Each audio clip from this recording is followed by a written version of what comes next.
Quem que é José Joaquim do Nascimento? Eu vou falar o primeiro dono desse nome. É o padre Vigar Nascimento, que ele tinha apelido de Dô. Acho que é só da família que falava Dô. Tá? A família dele, tá? A irmã dele, Saduninha, o nome dele era José Joaquim Nascimento. Ele era considerado um padre santo, muito caridoso, às vezes queria reservar uma missa para uma pessoa, mas não tinha como pagar R$2.000. Eu falei, não tem problema reservado. Então eu lembro de Jarbajão falando para mim, ele era um homem santo, ele era um padre santo. E ele tinha esse nome, José Joaquim Nascimento. E daí, em homenagem a ele, é que minha mãe pôs o nome de José Joaquim Nascimento. E quem é José Joaquim do O de Nascimento hoje? de hoje? Pois é, eu sou uma pessoa assim que, eu vou falar, eu admirei muito assim antes de conhecer pessoalmente, porque eu já tinha tido notícia sobre a Aurélia, falava, Alexandre, quando falava com ele Alexandre é porque é verdade mesmo, porque, né? Então, tenho muito ciúme das coisas de Penópolis que eu tenho, da banda, tradições, e sou muito preocupado. E de lá eu fico ligando para a Aurélia, ligo para o doutor Eudes e tal, assim. Então, esse é o José Joaquim Nascimento que chegou ao ponto que eu cheguei, com muita dificuldade, filho de mãe solteira, e fui muito humilhado. Você quer que eu conte a minha história? Eu não tenho vergonha de falar, não. Minha mãe queria que eu fosse músico, eu tinha meus 10 anos de idade por aí. Queria que eu fosse músico para ter valor, porque ela era uma mulher solteira, que naquele tempo era muito censurada, né? Uma mulher solteira. E eu era um filho bastardo, que o pai era o vizinho. Meu pai era o vizinho da minha casa, Vasco da Gama Siqueira. Ele nunca admitiu que era pai dos filhos de Nenzão, Birajara, tudo, pai, eles, Nenzinho, ele é seu filho, pai, tudo diga que é, ele se fezava para sair, pegava. Bom, mas eu vou pegar antes disso aí. Minha mãe queria que eu aprendesse música para ter valor. Ela cantou no coro da banda Euterpe, seu Silvino. Então, a minha tia-avó Cristina, que era uma mulher obesa, mas uma mulher inteligente, sabe? E falou, Gamar, vai e procura o Luiz de Aquino, que era o maestro da banda na época, que primeiro minha mãe me levou no mestre Propício, que foi o fundador da banda Fênix. Ele mandou que eu mostrasse os dentes, a pobreza era muito. Eu fiquei até com vergonha de mostrar, passava assim. Aí ele falou assim, Guilmar, seu filho não vai dar para tocar porque os instrumentos são muito duros. E era mesmo, o instrumento daquela época era duro demais, muito duro. Então, os dentes estragados e tudo mais, e não dá, Guilmar. Muito educado, Propício. Aí ela ficou muito triste com aquilo, como é que ela ia fazer, né? Mas depois a Dina, a minha tia-avó, falou, não, procura o Tomzico Pompeu para ensinar. Aí ela foi procurar Tomzico Pompeu.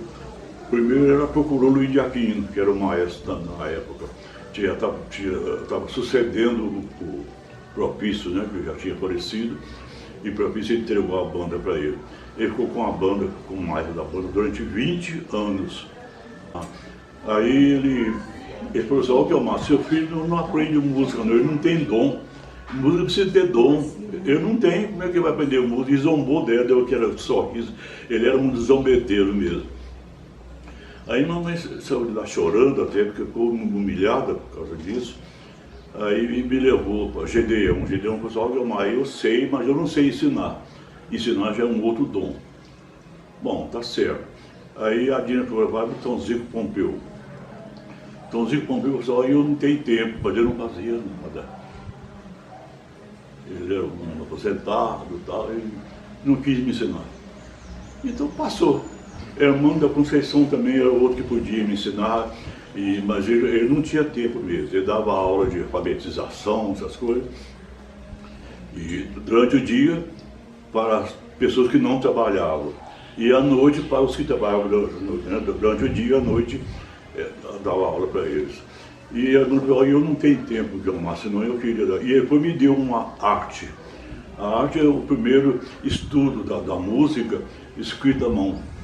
Eu tenho essa arte guardada. Não sei onde está, mas eu tenho. Mas eu fiquei assim, muito humilhado, porque eu queria também, onde a banda estava, eu estava acompanhando, né? Cheguei a tocar cachaçuda na banda, o toque de cachaçuda não apareceu.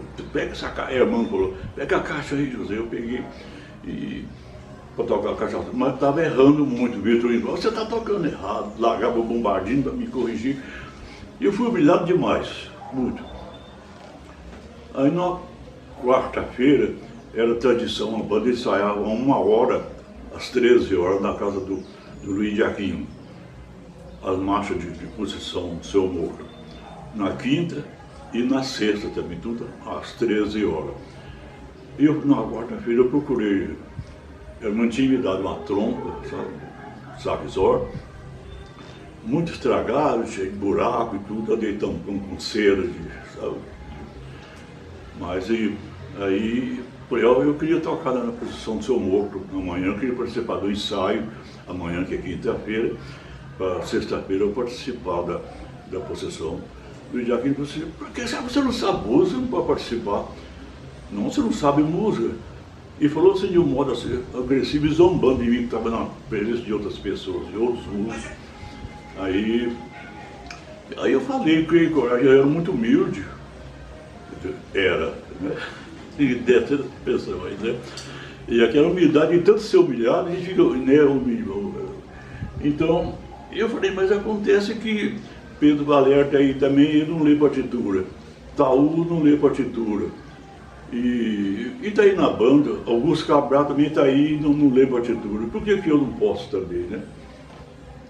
Ué, então você vem amanhã. Aí no dia seguinte eu fui, todo remendado de cera e participei, tocando mais ou menos de ouvido. Mas o meu ouvido sempre foi muito apurado. E toquei com eles, eu fiquei muito satisfeito de ter tocado a Procissão Seu Morto. Nossa! Mas depois eu fui crescendo, passei a tocar de trompa, eu passei para bombardino, que era um instrumento que eu admirava muito por causa da sonoridade e a grandeza que tem um bombardino numa banda. Eu admirava muito aquilo, então eu queria tocar bombardino. E toquei. Eu lembro que numa marcha de procissão, tinha a Marcha Beleza. Mandou tocar a Marcha Beleza. E eu, na procissão, ia até um solo bombardino e longo. E vai lá no agudo, sabe? E eu falei, e agora? Sou eu, né? O que eu faço agora? Mas aí eu comecei, quando chegou na hora, eu enfrentei um som tremendo, assim, sabe? Quando eu ouvi um som do saxofone, lá atrás na banda, fazendo sol também comigo, dando apoio. Era Nenzão, que tinha chegado de Jaraguá e pegou a procissão na rua e entrou com o sax tocando e me deu apoio, sabe? Meu irmão, né? Então, assim foi. Um dia, depois de todas essas coisas que aconteceu comigo da infância, minha mãe ficou assim, muito feliz de eu estar participando. Eu lembro que eu fui tocar num comício de Juscelino Kubitschek, lá na porta da Cajazeiro de Lídio, lá era a recepção. E eu, muito satisfeito com um bombardinho, fui tocar junto com o Jaquim Vitorino, perto dele, apoiar nele. E ele mandou que eu saísse de perto dele. Sai daqui, de uma maneira assim, me tocando mesmo. Sai daqui, depois você vai dar nota fora aí, que o outro pensa que eu, né? E eu saí, ia ficar perto de outro, tá fazendo a mesma coisa. Então essa humilhação toda passou. Quando eu fui eleito maestro, eu perdi 2 filhos no ano. A Sueli, que era mais velha, e o José Jaquim Nascimento Júnior, depois. Então eu fiquei assim muito abatido, e Nenzinho, muito meu amigo, que era meu irmão, muito abatido, e depois Nenzão de Jaraguá veio em Pirinópolis. Aí Nenzinho, leva o Zé para Jaraguá, nem pelo passear, que ele está muito apaixonado, perdeu 2 filhos. Aí Nenzão me levou para lá. E algumas coisas, Nenzão, eu tinha dúvida, perguntava ao Nenzão e me dava explicação. Eu já estava tocando mais de ouvido do que de leitura, sabe? Porque meu ouvido é muito bom. Porque eu aprendi a música foi assim. Eu conhecia uma música, daquele tempo a música do Árvore, daquele tempo era bolero. Então eu conhecia, tocava aquela flautinha doce, sabe? E tinha facilidade de memorizar a melodia. Eu cheguei, eu vim para Pirenópolis, voltei de Goianésia para Pirenópolis em 1962. Porque minha mãe estava cancerosa, com câncer e tal, e eu precisava de cuidar dela, né? Então eu vim para Pirenópolis, voltei para Pirenópolis. Eu já estava tocando em baile, assim, muitas coisas era de ouvido, porque eu aprendia facilmente a melodia e tocava. E quando foi em 1962, 62, houve o que é de 2 em 2 anos, não é assim ainda, a eleição? A eleição nos anos par, sempre no ano par. Então, o maestro era o velho meu pai, caí nas garras dele, porque ele nunca admitiu que era meu pai. Eu caí nas garras dele. Eu cheguei aqui, quando foi em 64, eles já não estavam gostando mais do velho meu pai, porque ele era muito bravo, sabe? Muito bravo, e ele pegava a parte e jogava fora, assim, era muito assim, fazia desfeito, assim. Então eu já estava meio contrariado com ele. E eu fiz um arranjo, o primeiro arranjo que eu fiz na minha vida de uma música que estava muito no sucesso na época, de todo o rádio tocava Saúde Chefe. O nome era Delilah que falava, Delilah, mas o nome era Dalila, né? E eu resolvi fazer um arranjo dessa música e pôr na banda, e a banda não tocava esse gênero de música, era só dobrado e valsa, dobrado e valsa. Levei lá, mostrei para ele, ele olhou assim, isso não é música de banda, isso é música de orquestra, e jogou ela em mim, não me entregou, jogou em mim, sabe? Eu peguei as partes, juntei tudo, fiquei saí muito triste. Aí China estava no baixo, China achou muito ruim aquilo, e outros músicos ali também foram a meu favor, porque ele me humilhou. Quando foi na eleição de 68, eu fui eleito por unanimidade, porque eu era mais moderno. Aí vamos eleger o Zé, porque ele é mais moderno, para sair dessa questão dobrado macho e valsa, né? Aí me elegeram em 68. Aí eu modifiquei tudo, porque tinha música ali que eu não ia nos ensaios, mas não lia partitura, como Tião de Orosa, irmão do Benedito de Pina, não lia partitura. Tinha um sopro de trombone muito bonito, cantava também muito bem, mas não lia partitura, e era alcoólatra. Então, mas ia nos ensaios, se tinha uma música nova, ele punha o trombone, ficava assim, na perna assim, e ouvindo primeiro a música, ele primeiro ouvia, mas depois ele já tocando, de ouvido. Aí eu lembro que falou com um vizinho, não sei qual eu não posso perder ensaio, mas não, porque colocamos uma música diferente, né? Coisa que não acontecia, o maestro agora é diferente. E aí eu comecei a mudar. Quer dizer, quando eu punha música diferente na banda, os músicos sentiram a necessidade de ensaiar, porque senão eu queria tocar. Aí uma coisa chamou a outra, né? Que era a responsabilidade do músico. A música foi tomando gosto, mas eu passei um ponto muito importante que eu falei. O primeiro ensaio que eu marquei no domingo, e eu estava em pé, os músicos todos sentados na cadeira ali. Antes de começar o ensaio, eu dei uma olhada assim, me deu uma emoção, uma coisa assim, que eu senti, não sei se era alegria ou se era medo também, porque os músicos que não quiseram me ensinar estavam sentados na cadeira. Eu queria banda, e a banda mudou, o gosto pelas músicas, e fui acrescentando outro gênero de partitura, outro gênero de música mais assim, mais italiana, mais outras coisas. O que eu não tinha partitura em mãos, eu escrevia E veio o Brian de Pina, que era formado em música, né? Pois é, aí ele ficou muito meu amigo e passou a me elogiar muito e ficou mesmo assim, admirador meu. Aí um dia para um mestre, ele me chamava de mestre.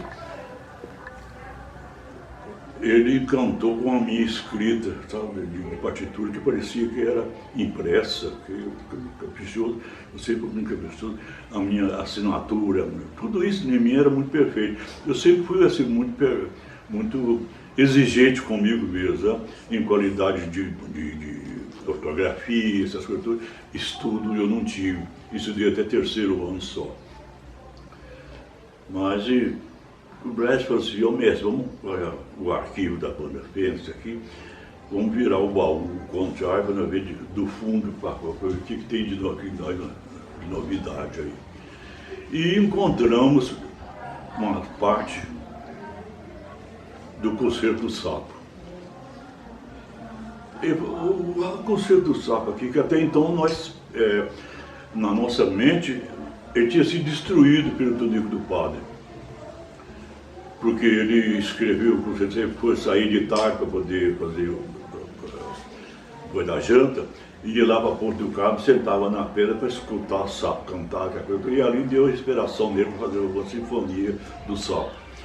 Quando eu fui ensaiar pela primeira vez, os músicos começaram a rir, né? Não tinha jeito de segurar o riso. E ele muito nervoso, ele era muito nervoso mesmo. Ele pegou, recolheu tudo e rasgou. Então o Gedeão Siqueira falava para mim, ó, o Concerto do Sapo nunca foi tocado, porque o Tonico do Padre destruiu tudo, rasgou tudo. E Gedeão era músico nessa época. Já não tinha mais, era o Tefe, ele estava fazendo parte na banda Fênix. Aí o Brian achou essa parte, ele falou, ai mestre, aqui ó, a parte do Concerto do Sapo, vamos ver se nós achamos mais. Aí nós encontramos ali umas 8 partes, dentre elas, uma parte de um instrumento que eu nunca vi falar na minha vida, até hoje eu nem lembro mais como que era o nome do instrumento. Só vi que o instrumento era em Mi bemol. Aí o Brian falou assim, vai, ô mestre, você é capaz de recuperar essa sinfonia? Eu falei, ih, Braz, mas é muito grande e depois está faltando pedaços, né? E é difícil, um trabalho que precisa ter muita paciência. E você sabe, a gente é novo, tem muita coisa na cabeça, além daquilo, vida na rua, tudo mais e tal. Mas eu falei, eu vou tentar, Braz. E consegui reconstruir o Concerto do Sapo. E foi apresentado em 1972, parece, Leonino Caiado, não, Dr. Otávio Laje, que era o governador. Então o Braz, morava em Goiânia, resolveu fazer um recital dentro da igreja, né? Tem esses LP por aí e tal, e eu tenho também lá. E ele então cuidou das cantoras, a solista era a Maria Augusta Calado, muito bem para cantar, tanto Salutários, essas coisas, a Maria e tudo mais, e finalizar, isso dentro da igreja matriz, e finalizar com o Concerto do Sapo. Aí o ensaio foi muito rigoroso. O que aconteceu? Isso eu acho interessante. O Vitorino não conseguiu tocar a parte. Só do Guardião? Num trecho que tem 12 por 8. Ah, conheço. Tá, Maria, tá. Assim, deixa eu ver se eu lembro. Tá, tararara, bombardino que faz som, né? Ele não conseguiu fazer, sabe? Então ele não é assim. Ele teve que ir lá em casa, semana inteirinha dando lição para mim, estudava e ia dar lição para mim, eu ia corrigir quem não quis me ensinar, você imagina meio. E tudo isso passou na minha cabeça, né? Que me maltratou muito, não gostava que eu tocasse perto dele. Eu tive que ensinar ele a tocar, fazer o solo. O mundo deu volta. Interessante as coisas, né? Então é o que eu sempre falo, que o que Deus quer fazer, faz e ninguém atrapalha. O que Deus falou, isso vai ser assim, ninguém atrapalha. Eu falo isso porque ninguém me ensinou música, né? A música veio pelo poder do Espírito Santo, entrou na minha cabeça e eu fui pouco a pouco desenvolvendo, vendo, e sempre gostando muito de música. E até chegar um ponto assim, que eu cheguei, eu não sou grande coisa, falta muita coisa ainda para mim, mas eu adquiri coisas que antes não tinha na banda, porque os maestros daquela época também eram um pouco assim, aí que eu fui vendo que eles eram um pouco limitados. Eu percebi isso. Interessante, né? E o vídeo de Aquino sentado lá com o Pistão, Hermano, Gedeão, estava lá. E eu senti um peso muito grande nessa época, mas eu comecei a ensaiar, foi o primeiro ensaio meu. Não lembro as músicas que nós ensaiamos, não. Mas ensaiamos, e aí eu fui crescendo e adquirindo conhecimentos que eles, os maestros antigos, não tinham. Eu não estou incluindo aí Propício, não. Propício era um que eu conheci ele muito pouco, conversei com ele muito pouco, ele era um homem assim, muito austero, muito sério, e ele era um homem incapaz de ofender os outros. Eu vou colocar aí uma outra história, que não tem nada a ver com a banda, para poder que eu lembrei de Propício. Propício era comerciante, né, e muito respeitado, tudo. E tinha um compadre que morava na roça. O compadre chegou lá e foi visitar Propício. Chegou lá, o compadre, eu vou contar uma coisa para você, roubaram o meu revólver. O revólver estava em cima da mesa lá e o cara foi embora e o revólver sumiu. O senhor não acha que foi ele que roubou, fulano que estava lá que roubou? Propício falou, eu não sei, eu não vi, eu não estava lá. Respondeu assim para ele, eu não vi, eu não estava lá. Mas ele estava, só ele que entrou lá e o revólver estava em cima da mesa. E ele saiu, o revólver desapareceu. E eu não sei, eu não posso falar, eu não vi, não confirmou para ele, sabe? Então Propício era um homem desse tipo de gente assim, que quase não tem hoje em dia mais. Então, como eu disse, eu não estou falando da capacidade musical de Propício, não, porque eu respeito muito ele, as peças de pastorinha que ele escreveu e tudo mais. Alonso, esqueci o sobrenome dele, Guarda-Fio, veio para Pirinópolis, transferido para Pirinópolis, eu não conheci. Mas ficou muito amigo de Propício e trouxe a pastorinha para cá. E então, com Propício, ele ia cantando as áreas e Propício ia escrevendo. E foi assim que criou a pastorinha aqui. E Propício é um homem inteligente, né? Muito conhecedor. Aí aprendeu música com o Toninho do Padre. Foi aluno do Toninho do Padre, Antônio da Costa Nascimento, você veja bem. Né? Então, mas esses que posterior a ele, é que eu fui vendo que eu estava adiante deles, sabe? Em certas coisas. E assim fui até chegar ao ponto que cheguei. A banda criou um nome muito grande. Nós fomos participar de um concurso de banda em 1972. Leonino Caiado era o governador do estado e era um concurso regional no Goiás. E Pompeu falou, Zé, vamos levar a banda, vamos escrever também a banda fez. Pompeu estava muito empolgado com a banda, porque ele era o diretor. E ele viu que a banda estava bem diferente do que era antes, né, do que quando eu peguei. Ele vai escrever, e escreveu a banda, o Braz cuidou disso também, e nós fomos participar. Lá, ficamos os 3 dias tocando, lá na Pecuária, as bandas todas estavam ali. E cada banda tocava uma peça, não era o concurso, era antecipado, o concurso era no dia seguinte. Uma banda da PM, tocando, militar, mas quando a banda Fênix ia tocar, eles tudo saíam dali e vinha aproximar da banda Fênix, para ver de perto. Eu falei, tá diferente, né? Eles estavam dando valor à banda Fênix, era curiosidade, e vi que a banda estava muito boa. Aqui eu vi que de fato estava sendo valorizada a banda tinha criado um nome. Aconteceu que a banda foi tocar também em Barro Branco. Eu não sei hoje Como é que chama a cidade de Barro Branco? Não sei. Mudou seu nome. Hã? Mudou o nome hoje. É. A banda foi chamada para tocar lá e a banda entrou lá no Barro Branco tocando. E o festeiro, quando viu a banda entrou tocando, caiu e morreu. A emoção foi muito grande. Uma emoção muito grande para ele, ele morreu. Esquisito, né? Que coisa, hein? É, que coisa. Tem muitas coisas na banda que eu tenho ainda na minha cabeça, eu não consigo como é que eu vou colocar no tempo certo. Eu vou lá adiante, estou no voltar, vocês estão vendo isso aí, né? Que também 91 anos não é 19, né?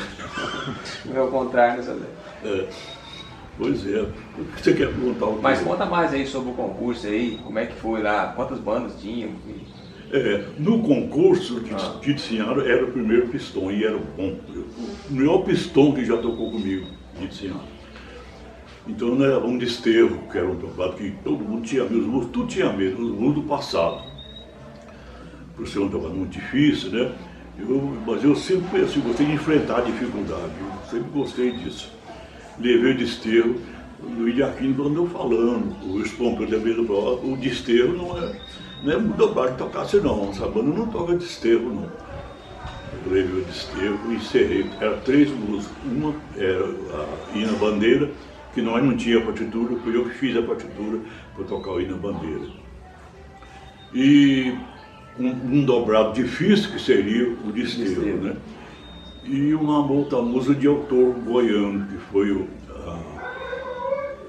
de autoria de Vitor Padre, que eu toco Amor de Pai. Hã? Amor de Pai? Amor de Pai, justamente.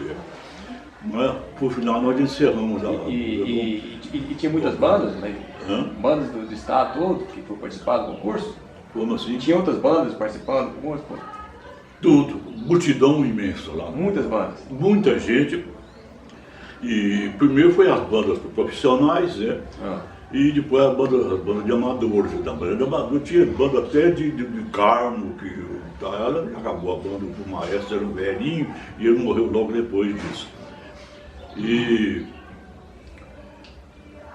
quando nós encerramos, Nenzinho, isso eu acho engraçado, Nenzinho tocava o tarol, e ele falou assim, Zé, eu não vou dar conta de tocar, eu preciso tomar uma pinga ou um uísque. Estava nervoso. Nenzinho falou, sabe, decorar, ele estava tremendo, sabe? Aí o Luizinho Jânio, que era o prefeito, que estava lá com nós ali, falou, não, vocês não vão tomar nada, Nenzinho. Depois que terminar, eu pago o uísque para você. E Nenzinho ficou naquela ali, disse, era muito zombador, ele ria dele, sabe? Quando tocamos do desterro, eu escutei uma voz do meio da multidão, gritou, oh, desterrado, desterrado.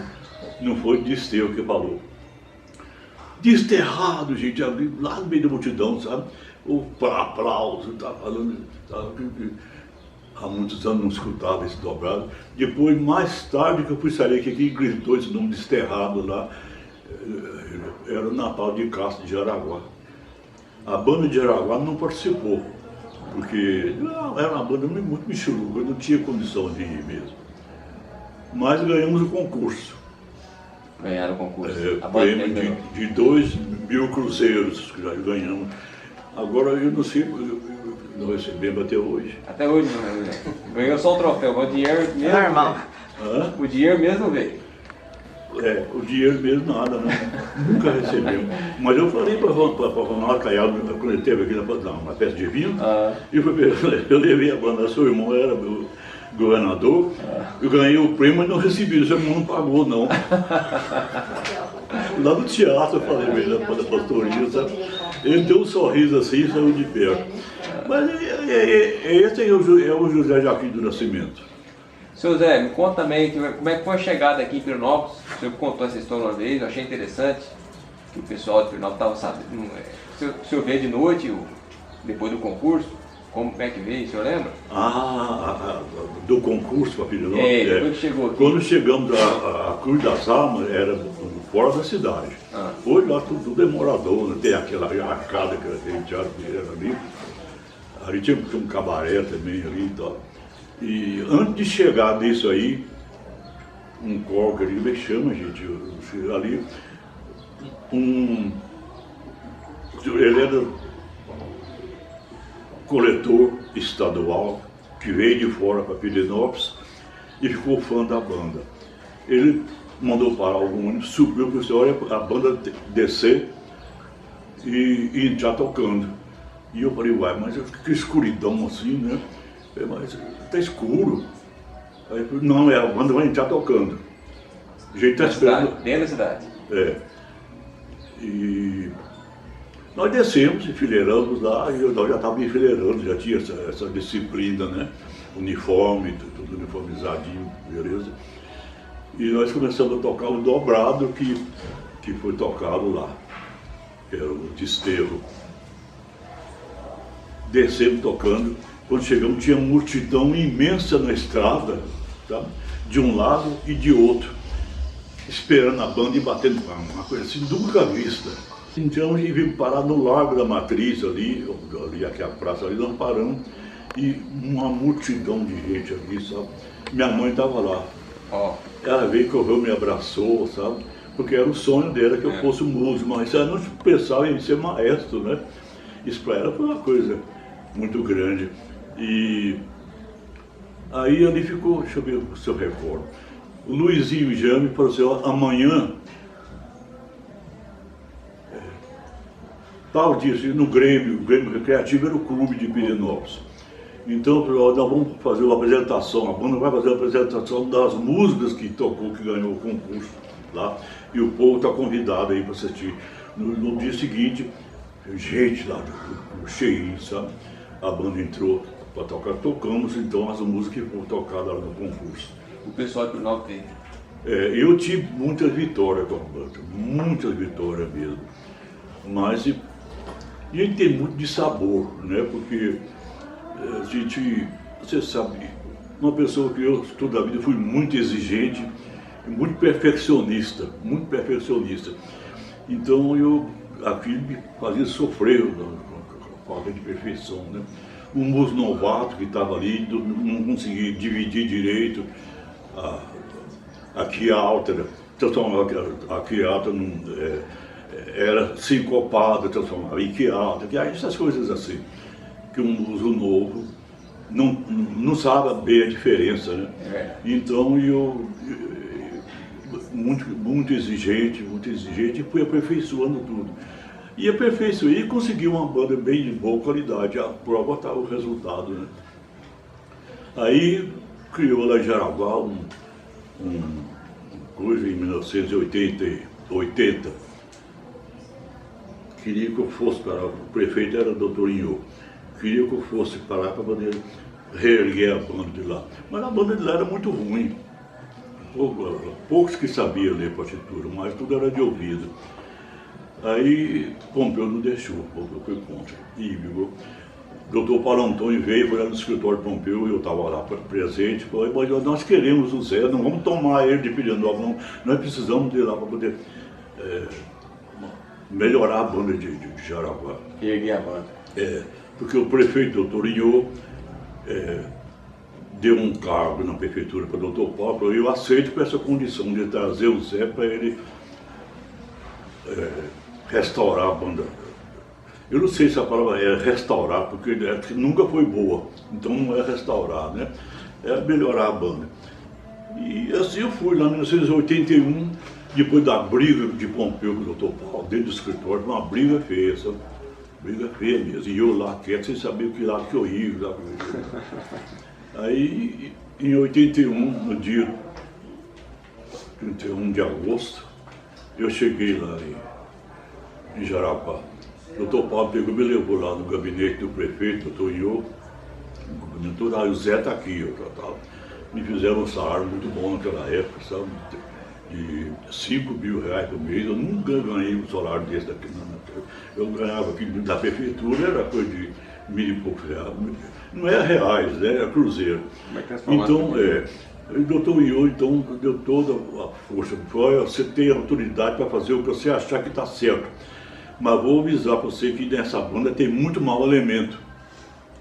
Foi 5 anos desse jeito. E eu indo e vindo, até que eu acabei ficando lá.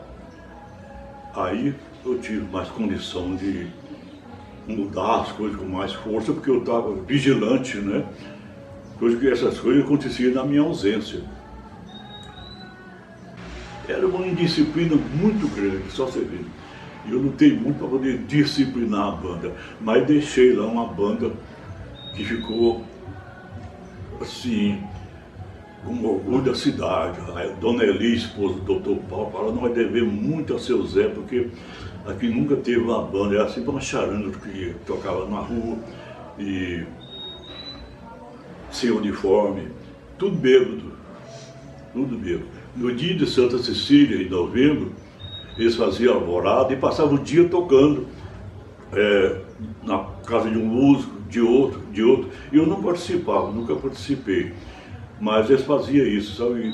E lá bebia, comia e tal. E era desse jeito a banda de lá. Você imagina bem quanto que eu sofri ali para poder consertar tudo isso que estava errado, né? Praticamente refez a banda lá. Refez a banda lá praticamente. Isso. Eu tinha o apoio do prefeito e tinha o apoio do Dr. Paulo, que era músico também, saxofonista, né? E com o apoio deles eu consegui vencer.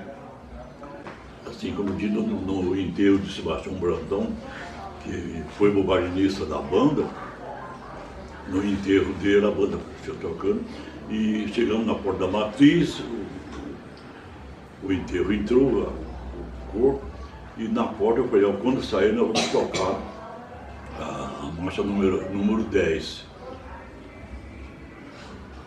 Como é que é a melodia da marcha número 10? E eu esqueci como que é. A marcha que mais tocada é enterro mesmo, é muito fácil de tocar, até de cor. Não é 7, não? A 10 eu estou lembrado dela. Tinha a número 9, tinha número 10, tinha número 5, número 6, tal. Essa número 10 era tocada. Eu falei: vamos tocar o número 10.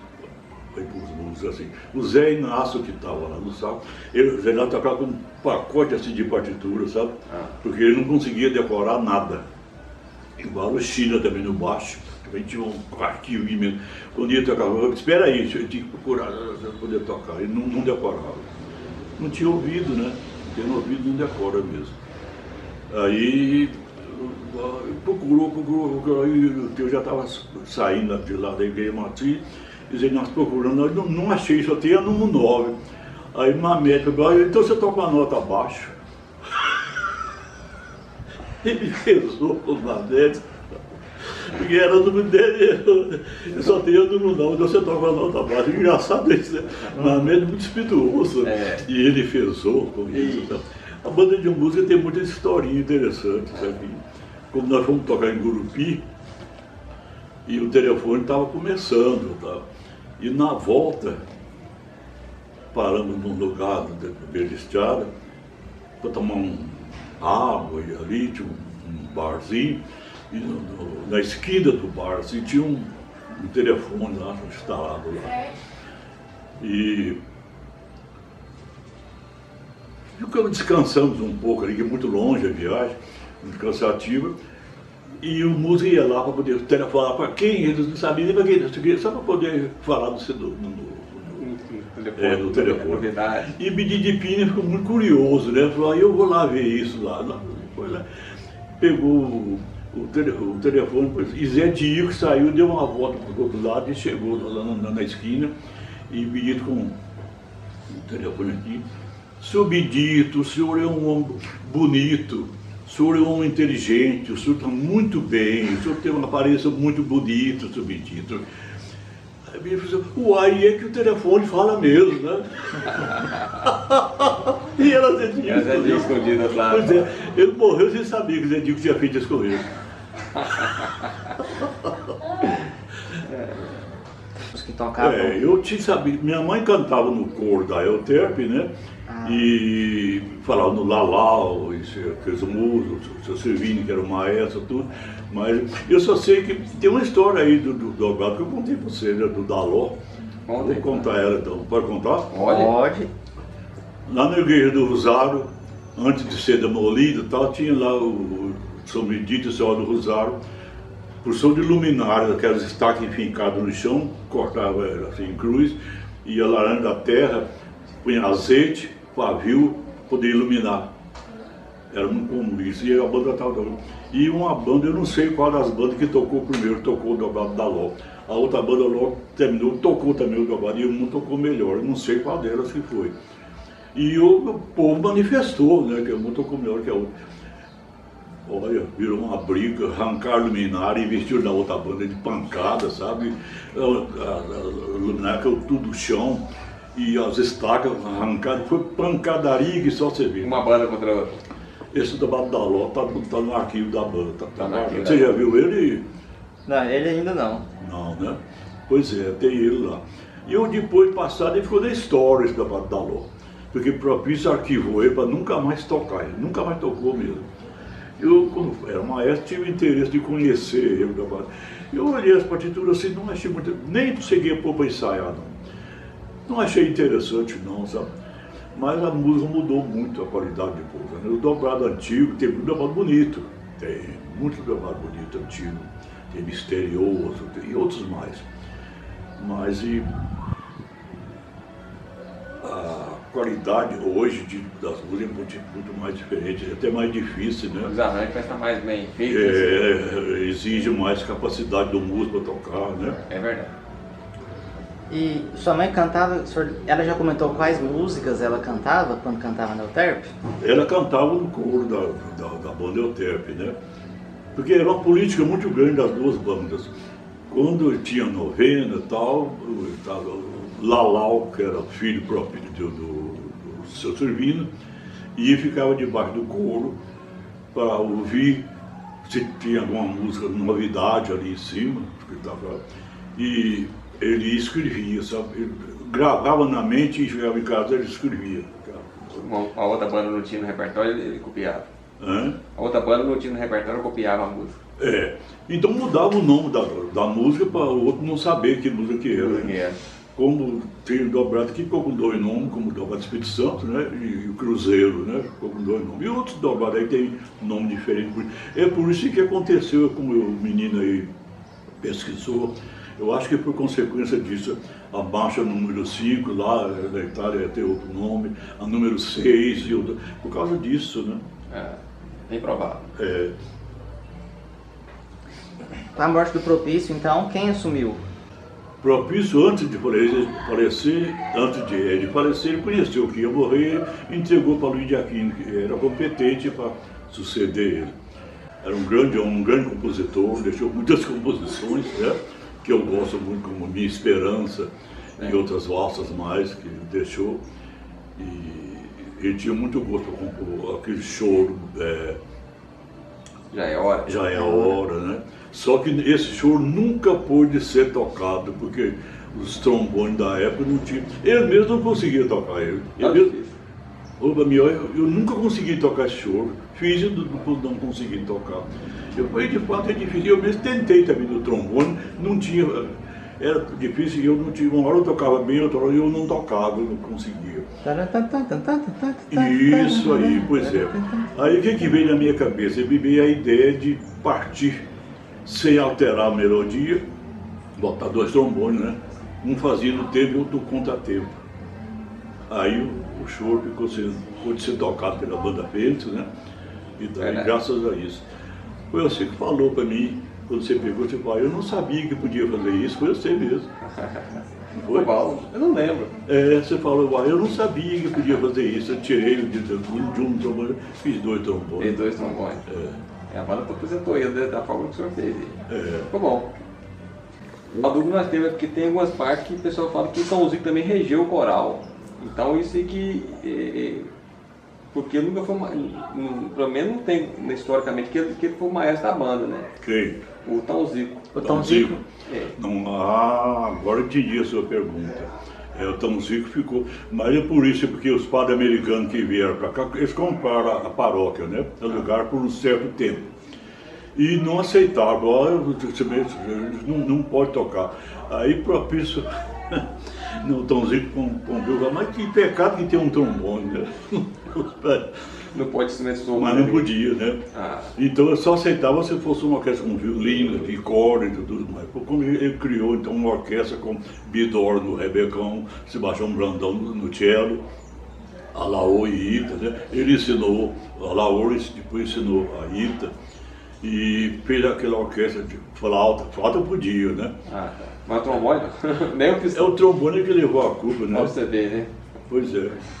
Então foi por isso que o Tomzinho, porque tem algumas composições de história que ele regiu o coral, né? E isso bateu a dúvida na gente. Então. O Tonzinho regeu por muitos anos. Primeiro eu lembro muito de Luiz Aquino regendo, sabe? Regendo e cantando. E aí depois do Luiz Aquino, o Tom Zico também assumiu a banda ou não? A banda. Ela ficou algum tempo, ela chegou a acabar, ficou algum tempo sem banda? Depois que o Luiz Aquino saiu, a banda ficou assim, até a Ládia começou a dar aula de música lá no grupo, para poder, novos músicos, a Ládia deu aula de música, sabe? Mas ela fez o que ela pôde fazer, o que estava na capacidade dela, né? E aí Pompeu falou, o velho meu pai, então, o Vasco da Gama, falou assim, não, eu vou tomar conta da banda. E passou a ser ele mesmo, se elegeu como maestro da banda e ficou. Né? Mas ele nunca regeu novena, essas coisas não. Porque ele tinha coisa de falar, não, eu tenho pacto com o capeta, eu não vou na igreja, eu ia na igreja mesmo não. Então a banda ficou com o Vasco e o coral E o coral com Tomzinho Pompeu. Com Tomzinho. A banda teve uma temporada sem dirigente, né? Porque com um ano parado. tomou tudo de Luiz de Aquino ficou revoltado. Ele revoltou, criou uma confusão em Pirenópolis que só se vê por causa disso. A família toda revoltada. Até hoje os filhos de Aquino não gostam da banda por causa disso. A Luizinha canta no coral. A Luizinha canta. Mas que vai desaparecendo, né? Essa raiva vai desaparecendo. E a filha dela toca na banda, flauta, que é a Rosirene. Rosirene. Inclusive começou com o senhor. Quando Luiz de Aquino morreu, a Jerusa passou na porta que eu morava na casa onde eu moro, Miltim, eu morava ali. Jerusa passou, falou, "Sou Zé, eu vou contar para uma coisa que você não vai acreditar. Meu pai morreu, e o irmão, eu até esqueci o nome do irmão dela, pegou todo o arquivo de partitura depois fogo. Que coisa, isso? Queimou tudo. Ela que xingou, brigou, para ver se tinha, queimou tudo. Que pena, hein? O arquivo ficou com o velho, o Vasco da Gama Siqueira ficou com o arquivo. E ele ficou tudo. Até que passado um certo tempo, depois eu era maestro da banda Fênix, eu mais o Milton Frosani, o Milton era o tesoureiro da banda, e o Milton tinha muita amizade com o velho, meu pai, porque ele aprendeu a tocar trombone com o velho, né? Então, e vizinho, então tinha muita amizade. Aí nós conversamos de comprar o arquivo da EUTEP. E o velho concedeu de vender. Vendeu por 200 mil cruzeiros. 200 cruzeiros, eu não sei se foi 1000 ou se foi cruzeiro, eu sei que foi cruzeiro, vendeu por 200. Está registrado no livro Caixa da Banda. Então, o Milka que fez o pagamento, esse recibo, tudo, e eu junto. E esse arquivo, então, da EUTEP veio para a banda Fênix. Foi assim, foi comprado. Então, o Zico Pompeu ficou sendo o responsável pelo arquivo da banda Fênix. Porque o filho de Propício, Agostinho de Pina, entregou para ele, você toma conta. Então ficou lá na casa do Tomzinho Pompeu, tinha um quarto lá, eu levei da partilheira lá, tal, e as partituras foi para lá, aqui, foi para lá. Quando a gente precisava de um dobrado, uma música na época de festa, novenário, missa, e eu tinha que ir lá de manhã que eu falo meio-dia, porque o Tomzinho não levantava de meio-dia, não. Aí eu falava, Tomzinho, que eu quero a música tal. Então mais tarde você volta aqui. Mais tarde eu ia, ele então, a mesa estava lá na mesa, lá, a música que eu pedi para poder tocar na festa do Divino, ou outra festa que tinha, né? Então ficou com ele. Quando o Tomzinho morreu, a banda tocou no enterro, e eu vinha descendo, e Agostinho de Pina me alcançou. Aliás, eu parei para esperar ele. Descemos conversando e tal, eu falei, Agostinho, e agora como é que faz com o arquivo da banda Fênix? Está lá, era Tomzinho, irmão, ele morreu, como que faz? Aí ele falou assim, não, faz o seguinte, você vai lá em Anápolis, e eu dou um recibo para você pega o arquivo para a banda Fênix. Eu fui lá em Anápolis, eu não sabia de onde era a casa, eu esqueci de perguntar, né? Quebrei a cabeça, nem sabia a casa do Tom dele. E parei, eu tô aqui. Aí fez um documento entregando para o maestro Zé Joaquim Nascimento o arquivo da banda Fênix. Eu vi, cheguei e entreguei mostrei para Pompeu. O senhor Pompeu olhou, leu, levou a mão na cabeça e fez assim. Não gostou. Era isso, ele não gostou de que ele que queria estar fazendo, substituir o Tom Zico com o arquivo. Mas eu trouxe a ordem de Agostinho para me entregar. Aí, você está com a caminhonete aí, não estava aqui, então vamos lá pegar o arquivo. Ele teve que ir comigo, com uma caminhonete. Nós pegamos todo o arquivo, por exemplo, Milko Forzani, ali perto, ajudou também a carregar todo o arquivo e pôr na caminhonete e levar para a banda. Foi assim. Até um dia ligaram para mim, gente de Pirenópolis que está morando fora, mas que veio a Pirenópolis, e ligou para mim em geral, eu disse, seu Zé, como é que é um dobrado? E cantou para mim, então, o dobrado. Que nome, a banda não toca ele mais, e cantou ele para mim no celular. Aí fiquei pensando assim, demorei para poder descobrir o nome do dobrado. Depois é que eu lembrei, o nome era Travesso. Travesso. Era Travesso. E aí respondi para ele, só liguei para ele e tal, e respondi o nome do dobrado. Então muita coisa falha na cabeça da gente, né? É muita coisa, né, seu Zé? É, muita coisa. Agora, na minha idade que eu estou, 91 anos, agora ficou mais difícil ainda. E tinha também, tinha algum instrumento antigo também? Instrumento antigo? Tinha um bombardino de rotação, que eu toquei nele. Motor? Bombardino que era bom, sabe? Era bom mesmo. O Vitorino tocou nele, eu toquei nele também. E muito bom bombardino. Desapareceu, né? Desapareceu. Eu lembro dele na parede lá da sede do Museu Velho. Era? É. Era bonito o bombardino. Eu lembro dele, ele não funcionava mais, né? Ele estava lá só meio de enfeite lá na parede, quando eu entrei para a escola da banda. Pois é. As funções da banda no decorrer do ano? Naquela época? Bom, a principal mesmo era Semana Santa e Festa Divina, né? Hoje a banda toca mais do que naquela época. Nós se tocava na Quaresma, quando entrava a Quaresma, toda sexta-feira tinha a missa no Bonfim, missa de manhã. E eu lembro que eu era coroinha e eu ia lá para ajudar o padre, né? E toda sexta-feira, cada sexta-feira, encerrava a missa com um moteto. Sabe? Era Quaresma, a imagem de Cristo estava tampada com a cortina roxa. Então, quando tocava aqui embaixo, me isso com uma perfeição, parecendo um lamento mesmo, sabe? Tem saudade, sabe? E aí abria a cortina, assim, aparecia Cristo crucificado, beleza, né? Isso me dá muita saudade, sabe? Toda sexta-feira, não tem mais não, né, Aurélio? Não, tem não. Se perdeu.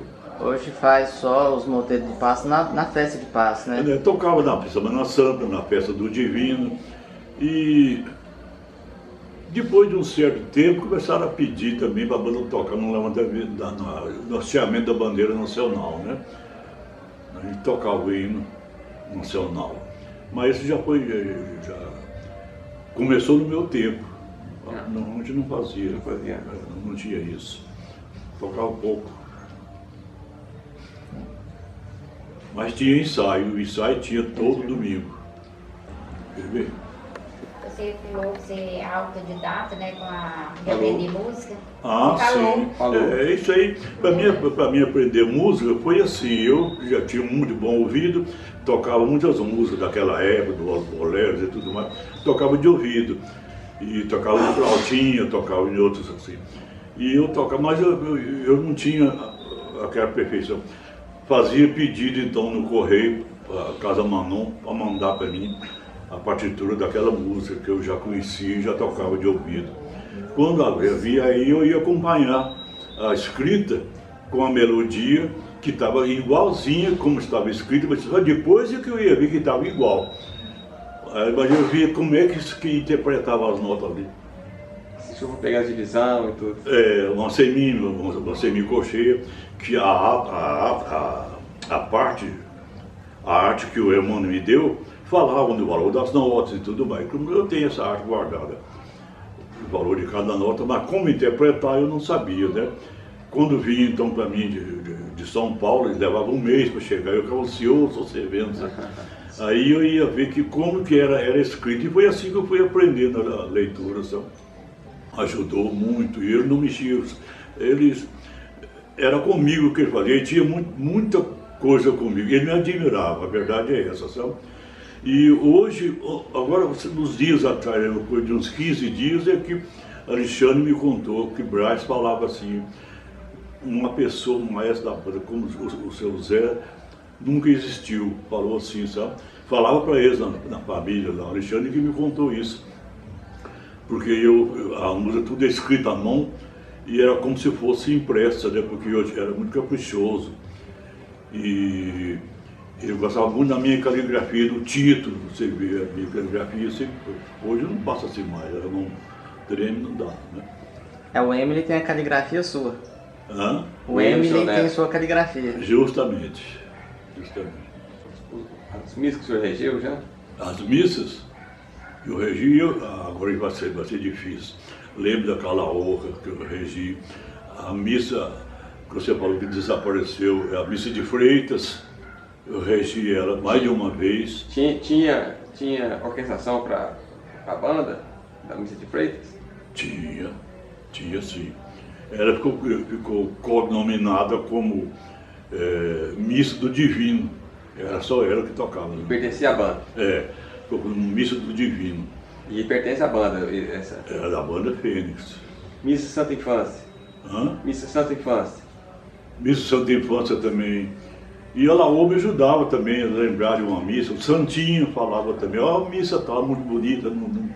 E eu ia atrás de um arquivo, procurava e punha para ensaiar. Sabe? Essa missa Santa Infância tinha na partitura da banda também? Tinha. Também a Missa das Dores, qual foi a missa mais comprida que o senhor já regeu? Era de Pacini, né? De Pacini? Pacini. Mais difícil também? Mais difícil, que me deu uma pura. Conta a história, né, para nós, né, do solo do Bombardino aí. Hã? Conta a história para nós do solo do Bombardino. Assim, o bombardinista da banda era... Como é que é o nome dele? Moisés. Super bonito e tal, eles ficou lá no Beralino.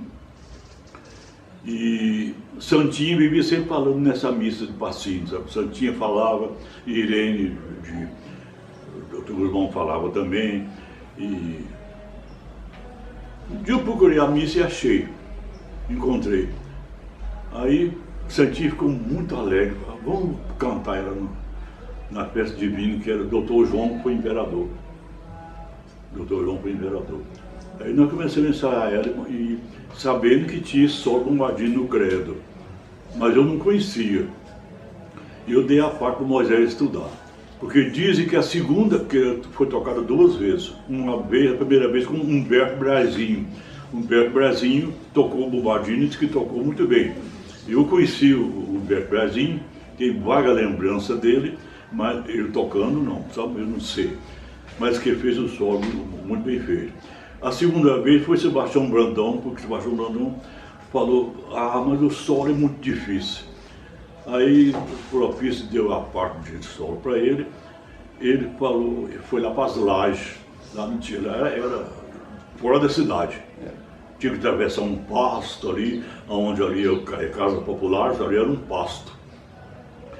Ele foi lá para as Lajes, passou o dia lá, estudando, Bombardino, tocando e treinando. Ele passou na porta de Sebastião Brandão, na porta de Propício, e falou, pode pôr a missa para sair, eu dou conta do solo. Diz que ele fez um solo muito bom também. Foi a segunda vez. A terceira vez foi eu que fiz o solo sem querer, né? caiu na minha mão. E o Moisés, quando foi, eu não sei se foi na sexta ou no sábado, a missa era domingo, o Moisés falou assim: "Nossa, eu não dou conta do sol, não." Foi agora você veio me falar isso, você na última hora, não tem tempo mais. Para trocar a missa. Para fazer o solo, né? E eu já tinha visto ele lá, mas eu nunca tinha estudado ele, porque eu não ia tocar, eu ia reger. Aí eu falei: agora. Aí, conversando com a Laô, vocês vamos fazer o seguinte: você faz o solo do bombardino e eu assumo a regência. E Ita fica sozinho no violino. Ita estava perto, e Ita era meio custosa, mas ela concordou. Ficar sozinho no violino e ela assumia a regência. Aí, quando a banda entrou para o coro para poder tocar a missa, eu pus o bombardino. O Moisés estava no bombardino, ele estava. Mas já estava combinado que eu ia fazer o solo. Mas eu não fiz nenhum ensaio com eu fazendo o solo. Não. Aí eu pus o bombardino do meu lado assim, um tamborete, como esse assim, ó, eu ali perto, e a estante lá. Quando chegou a hora do solo do bombardino, eu tremei no restador, a embocadura não estava preparada, até tem isso também. Eu não estava tocando, eu era regente, né? Não estava evocador em dia, né? Ah, pois é, e a posição do imperador, o sol quente, né? Ele estava suado. Aí, quando foi na hora do solo, o Laô levantou e pegou a regência, saiu até um pouco adiantado. A peça foi tendo medo de devagar, que ele pegou um pouco antes do compasso, ficou meio cortado, sabe? Do credo. E ele pegou a regência e eu sentei, peguei o bombardinho e comecei, comecei, aí foi. Eu modifiquei um pouco o solo, sabe? Modifiquei não para facilitar, não. É porque, não sei, os outros que tocaram, e até um certo ponto a nota sol e voltava a oitava abaixo. E eu fui assim. Então ficou com essa melodia que foi eu que fiz essa mudança, sabe? Eu não facilitei, pelo contrário, eu fiz, foi mais difícil, né? Acrescentou a música. Porque vai do sol grave, né? Do sol grave até o dó agudo, né? Vai lá, porque ali voltava para a oitava abaixo. A parte é assim, tá lá, desse jeito. E eu toquei, aí eu fui subindo, continuei subindo. Isso diferente. Isso é o bom, né?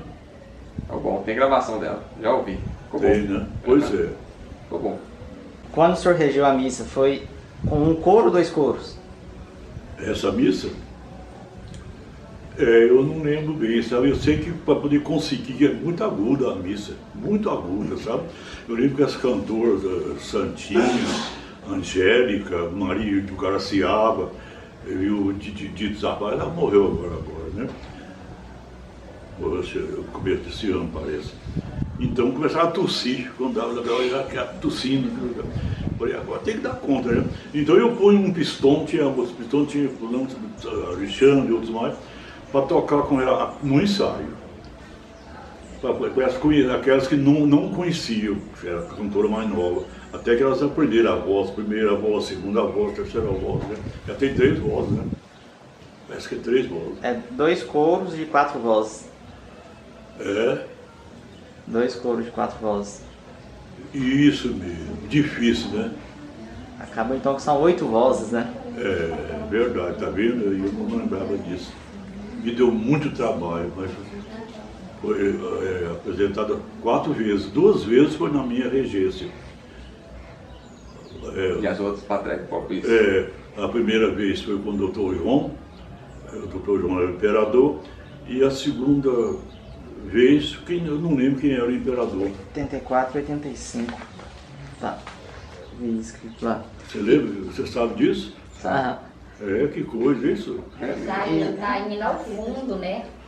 E por onde a banda passou? É? O senhor lembra por onde a banda passou? Na época do propício, os ensaios eram onde?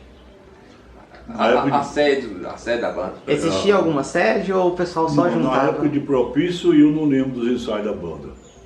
Eu não lembro, eu nunca participei, não. Eu lembro de Luiz de Aquino, o ensaio era na casa dele.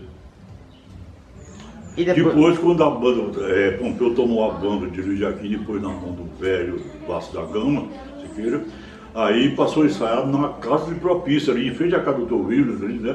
Uma sala pequena, a banda era pequena, né, também. Aí passou a ensaiar ali. E ali foi até que nós passamos para outro mercado, já ficou um espaço maior, porque a banda foi crescendo na minha mão. Eu fui com músicos novos, ensinando música, a escola de música nunca parou, e eu não ganhava nada, só, mas eu ensinei, a banda foi crescendo, já não cabia lá na sala de propício mais, né? Passou para o mercado. Passou para o mercado. Foi onde o Alexandre aprendeu como foi no mercado. Até interessante. E um detalhe, eu não gostava do Alexandre. Achava ele muito enjoado. E ali continua sendo. Mas eu não ligava para ele, não. Não dava. Um dia, eu fui em Goiás, eu fui o primeiro a pôr música mulher na banda, né? Primeiro foi a Aparecida, que entrou, e o Manuelinho, tocando pistão. Depois a Josana também entrou também, eu ensinei a Josana e ela também tocou pistão. Foi muito comentado, e aí eu fui muito censurado, sabe? Você tá louco. O João foi mesmo, você tá louco, Zé. Botar mulher para tocar pistão, uma menina nova. A Aparecida era menina adolescente.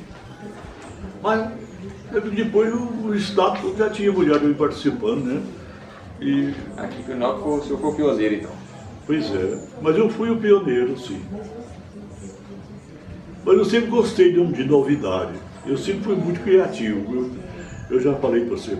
Um dia lá em Jaraguá, eu estava tocando na Praça do Coreto e eu falei para Dona Selene é esposa do Dr. Inho. Uma senhora assim, muito respeito e tal, era carioca, morava lá em Jaraguá. E falei, ano que vem eu vou tocar uma música sertaneja da banda, música sertaneja e com berrante. Todo mundo caçoou de mim, isso. Achou que eu estava louco, sabe? Falei, você está louco, Zé. Esse nome de louco eu ganhei em outra oportunidade também, que depois eu vou contar. E quando foi na época, no aniversário da banda, a apresentação não foi na sede, foi no clube, era lá no clube. Quando já estava tudo combinado com o tocador de berrante, ele veio pelo fundo assim, tocando bem, e foi aproximando da banda, até que chegou na banda e apareceu no público. O povo ficou tudo assim, sabe? Assustado, ele que berrante ali e tal, e uma surpresa, né? E tocando, ele tocou muito bem, meio caprichado. Eu tinha também falado com ele, e exigi como eu queria e tal. E nós, a banda entrou tocando, sabe? E foi muito bonito, coisa que nunca houve.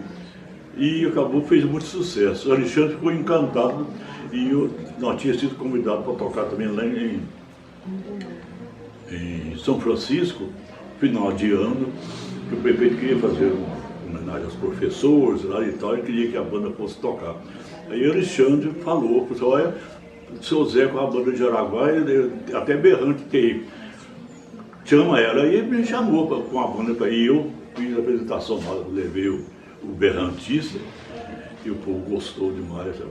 Tem gente que chorou, sabe? Mas tudo é a cabeça da gente, né? A gente é louco, faz os outros ficar loucos também.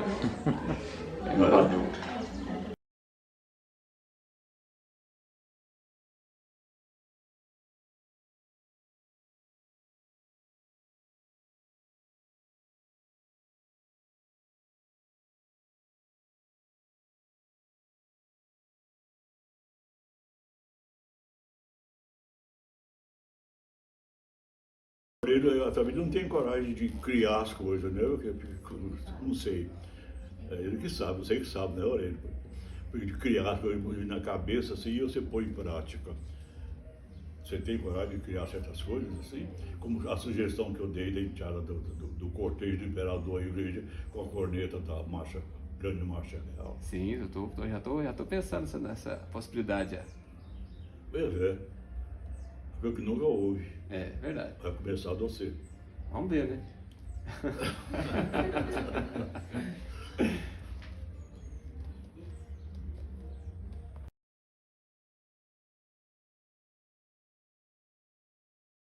O Gedeão fazia sol, lá, lá, sol, si, ré, fa, mi, ré, sol, lá, si, dó. Era o tom para o padre cantar. Deus ajuntou, meu entende. Senão o padre cantava no tom, né? E não ia dar certo com o coro, que o coro tinha partitura. Então ele dava o tom e o padre puxava. Isso era e eu cantei isso pro Emi, o Emi ficou doido. Parece que vai querer fazer isso, ressuscitar isso. E isso era no começo da novena? É pela novena toda, todo dia. Ah, todo dia. E era na entrada, o que era? E começava a novena, né? Antes de começar a novena, tu cantava? Era quando o padre estava encaminhando para o altar. Ah, tá. Os coroinhos, eles caminhando para o altar, ele dava lá essa introdução na clarineta. E o padre no corredor já ia cantando e o coral dava resposta. O padre cantava lá no altar. Ah, e chegava no altar e cantava. Chegava lá com os coroinhos, chegava no altar, o Gedeão já tinha dado a introdução da tonalidade. É uma tonalidade que ele dá não. Ele que criou essa melodiazinha. Para ajudar o padre. Para ajudar o padre a cantar naquele tom que correspondia ao tom que o coral ia. Né? Entendi. Aí, interessante, tá vendo? Outra coisa que não se faz mais, ó.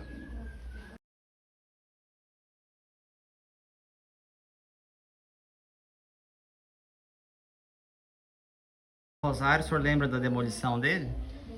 Lembro. Foi uma crítica muito grande, uma revolta muito grande, sabe? Porque ao invés de recuperar a igreja, que ela estava estragada mesmo, parede rachada, ela tinha que recuperar, né? A igreja matriz não pegou fogo e reconstruiu, né? Pois é, a igreja do Rosário, em vez de Cristóvão errou, eu acho que ele errou nisso aí. Com certeza. Né? Em vez dele restaurar a igreja, demoliu. Onde criou a casa do Zé Pompeu ali, que ficou que não cabia a casa do Zé Pompeu ali, porque ali era a igreja, né? Que coisa, né? E como que era dentro dela? O senhor lembra de dentro da igreja, o jeito que era? Era um altar muito bonito. Esse altar está na igreja matriz agora, né? Mas ele não serviu bem ninguém, mas ele tem falhas, ele está apenas, né, cobrindo algumas coisas aí, com muitas falhas. Mas lá na igreja do Zara era uma beleza esses altares, laterais. Foi feito para lá, né? O tamanho certo e tudo mais. Tinha pintura no teto, a parede era pintada ou não? Não, isso, eu não tenho essa lembrança, não. Não, né? Isso não tem na minha mente, não. Porque não se tem registro fotográfico dentro da igreja, só tem registro fora, né? Só do prédio por fora, né? Dentro da igreja não se tem esse registro de foto, né, que se tem notícia. Então, não fica por menor. Na festa do divino, levantava o maço do divino. É no sábado divino ainda? Sábado divino, pois é. Mas agora eu não lembro se é no começo das novenas. É no último dia. O último dia da novena. O último dia da novena. Levantava o maço lá na porta do Rosário. É o terceiro dia da novena, né? Porque lá era o reinado e o juizado, né? O reinado e o juizado acontecia no Rosário, né? No Rosário, pois é. É onde tinha as luminárias dobrado da louca. Que ovo do dobrado da louca. Pois é. O senhor contou aí. Tá. E aí tinha a Irmandade do Rosário e a de São Benedito? Tinha. A Irmandade tinha a Irmandade do Santíssimo Sacramento, que tem até hoje ainda. Mas naquele tempo tinha a Irmandade das Almas, a Ópera Branca. Não, acho que era verde claro, parece. A Ópera Branca é a Irmandade de São Benedito, a Irmandade de São do Rosário. Tinha várias óperas. Que cor que era do Rosário? O senhor lembra? Do Rosário era marrom e branca. Era, sim, a do Rosário. Porque na procissão do Senhor Morto saía todas as irmandades. Todas elas, sabe? Até aconteceu um caso, eu estava lá, Zé Dio, que estava vestido com a roupa branca, também estava com prosa para poder sair na procissão, irmandade. E ele passou perto de mim, você está parecendo barbeiro. Ele parou a rir, então. Teve que sair da posição. Por que estava rindo? Ele não parava de rir. É, Zé Tico.